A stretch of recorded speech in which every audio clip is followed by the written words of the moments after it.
दो तरह की डिस्कशन मुझे करनी है। पहला डिस्कशन है आपका इस चीज़ को लेकर कि रिसेंटली कुछ ऐसे इवेंट्स हुए हैं जिसके बाद मुझे ऐसा लगता है कि स्ट्रेस को लेकर आपसे बात करनी बहुत ज़रूरी है।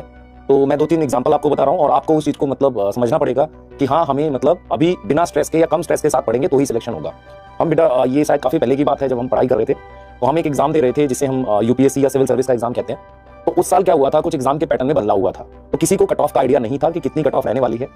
तो कुछ ऐसा था कि मान लो 200 मार्क्स का अगर पेपर है तो उसमें से सब लोग कट ऑफ बता रहे थे 120 रहेगी, 125 रहेगी, 130 रहेगी, और उस पेपर को देने के बाद ही आपको दूसरा पेपर देने को मिलता है। एग्जाम आप ऐसे आइडिया लगा सकते हो कि मान लो 9-10 लाख बच्चे बैठते हैं, उनमें से या 4 लाख 5 लाख बच्चे बैठते हैं, उनमें से 10,000 बच्चों को ही सेकंड लेवल का एग्जाम देने को मिलता है। तो जब हम एग्जाम दे रहे थे तो अपने दिमाग में ऑलरेडी 200 में से 130 या 40 की कट ऑफ लेकर जा रहे थे।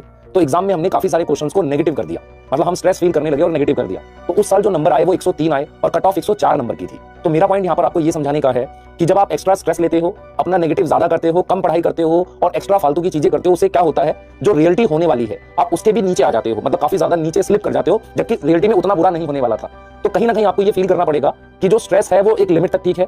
उसके बाद आप अपने दिमाग में कोई कट ऑफ मत बनाओ, अपने दिमाग में ये मत बनाओ कि नहीं होगा तो पेरेंट्स क्या कहेंगे, नहीं होगा तो हम बाकियों को क्या बताएंगे, ऐसा कुछ नहीं होने वाला है। आप अगर यहाँ से 3-4-5 महीने ये जो भी टाइम है इसको मेहनत से पढ़ते हो तो आपका सिलेक्शन हो जाएगा। दूसरा पॉइंट ये है बेटा कि हमने उस दिन के बाद ये सीखा, उस दिन के बाद हमने ये सीखा कि किसी भी एग्जाम में कोई प्री डिटरमाइंड कट ऑफ लेके नहीं जाना है। दूसरा हमने ये भी सीखा कि जब आप किसी एग्जाम की तैयारी करते हो तो आपको पता चलता है कि चीजों को कैसे पढ़ना है। तो कहीं ना कहीं हर एक एग्जाम हमें को सिखाएगा, ऐसा ही लाइफ के लिए बेटा ट्रू है। तो हर एक चीज आपको लाइफ में कुछ सिखाएगी और आप आगे बढ़ोगे उससे। तो कभी भी ये मत समझो कि फेलियर हो जाएगा या वो हो जाएगा, उससे लाइफ खत्म हो जाएगी। आप लाइफ में इस पिछले 1 साल में जो 6 महीने 7 महीने से आप हमारे साथ पढ़ रहे हो तो कहीं ना कहीं आप चीजें सीख रहे हो, आप ये चीजें समझ रहे हो, आपकी नॉलेज बढ़ी है। अगर आपकी नॉलेज बढ़ी है तो आप कुछ लाइफ में अच्छा करोगे ना। तो इस बात को लेकर बिल्कुल दिमाग से हटा दो कि नहीं होगा तो क्या होगा, हम कैसे जिएंगे, हमारे जीवन में यही एक मतलब लक्ष्य रह गया था। बेटा लक्ष्य एक है, उसके लिए एफर्ट कर रहे हैं। जैसे मैं कहता हूं कि अपने पास एक ही लक्ष्य रखो कि आपको डॉक्टर बनना है तो उसके लिए एफर्ट करना है, पर वो ऐसा नहीं है कि उसके बिना कुछ हो नहीं सकता। क्या मेरी बात समझ में आ रही है?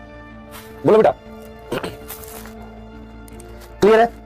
हाँ, तो मैं आपसे ये चीज क्लियर कर चुका हूं, ध्यान सुनो बेटा, ये चीज क्लियर कर चुका हूं कि आपने डरना नहीं है इन चीजों को लेकर। यार मतलब हम खड़े हैं, मतलब मैंने बोला भी था कुछ दिन पहले, तू डर मत, मैं बैठा हूं। मतलब क्या है इस बात का कि तुम्हें डरना नहीं है, तुम्हारे टीचर तुम्हारे लिए ढाल बन के बैठे हैं, बहुत सारी चीजें कर रहे हैं, तुम साथ के साथ करते रहो, अच्छा बुरा होगा हम साथ में फेस करेंगे, ठीक है। तो एज अ पेरेंट मतलब मैं आपको मान लो आपको आप हमें कैसे देखें, एज अ पेरेंट देखें, और हम लोग एज अ टीम मतलब आपके लिए बैठे हैं और आपके लिए काम कर रहे हैं। तो डरो मत, मतलब हम बैठे हैं, कोई दिक्कत नहीं है, आपके लिए हैं साथ में।